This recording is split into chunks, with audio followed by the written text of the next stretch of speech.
In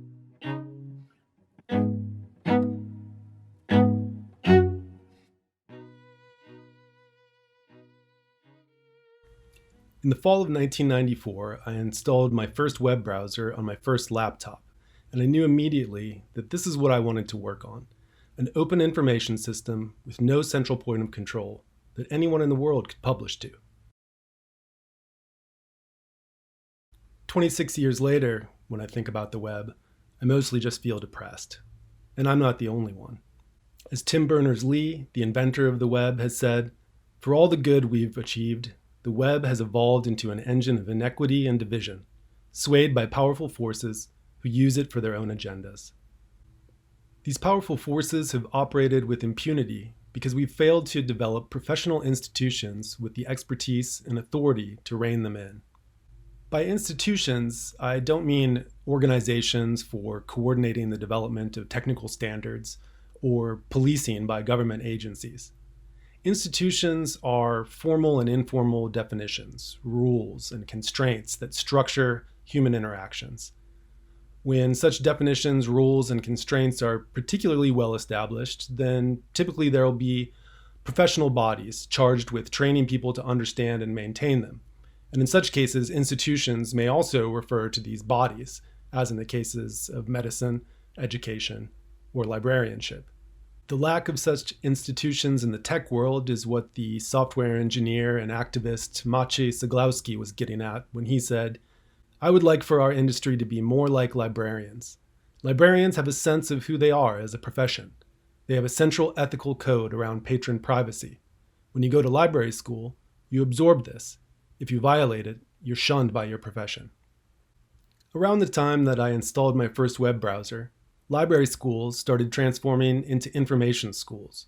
So we might ask, why did information schools not become a site for developing the kinds of professional institutions that we're missing today? Information schools intentionally abandoned an institution-centered conception of the field, and in its place they substituted a science of users aimed at ascertaining and fulfilling users' desires. The information profession became defined as administrative and technical control of resources on behalf of individual clients. The information science literature of the mid-1990s is full of jeremiads against an institutionally focused conception of the field. Take, for example, the words of Blaise Cronin, dean of the School of Library and Information Science at Indiana for 17 years, longtime chief editor of JSIST, who wrote, "A discipline that defines its core as a special kind of service relationship, rather than a body of abstract knowledge, is not a discipline. It is, correctly speaking, a vocation, defined largely in terms of skills and competencies, and as such has no place in the heart of the academy. The apparatus and paraphernalia of professionalism have become liabilities for our field. It makes little, if any, sense to predicate future curricula on an institution of any kind." At the same time, however, library and information science schools were turning away from the abstract study of information towards the study of users. A study of library and information science curricula in the year 2000 found that user-centeredness has infused or pervaded most of our research and teaching in library and information science. The resulting conception of the information profession was that it was about getting the right information from the right source to the right client at the right time. The librarian Vesa Suominen has called this ideology of user-centeredness userism, which he characterizes as the belief that information systems, including libraries, are for users, and consequently, we should conduct research on the users in order to better plan and construct the systems. Today, the strongest champions of userism are companies like Amazon, Facebook, and Google, or in other words, precisely those powerful forces who use the web for their own agendas. So what is to be done? Many believe that new technologies are the answer: decentralized webs, blockchains. But I believe that what we need to do is the unsexy work of building a professional institution that can articulate and work towards a conception of the common good. Such an institution would be grounded in both a professional practice of communicating on behalf of networked computing as a material inheritance and ongoing practice that influences all of us.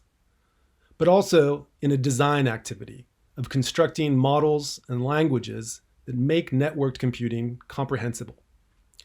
In the words of Phil Agre, what I envision is a critical technical practice, with one foot planted in the craft work of design and the other foot planted in the reflexive work of critique.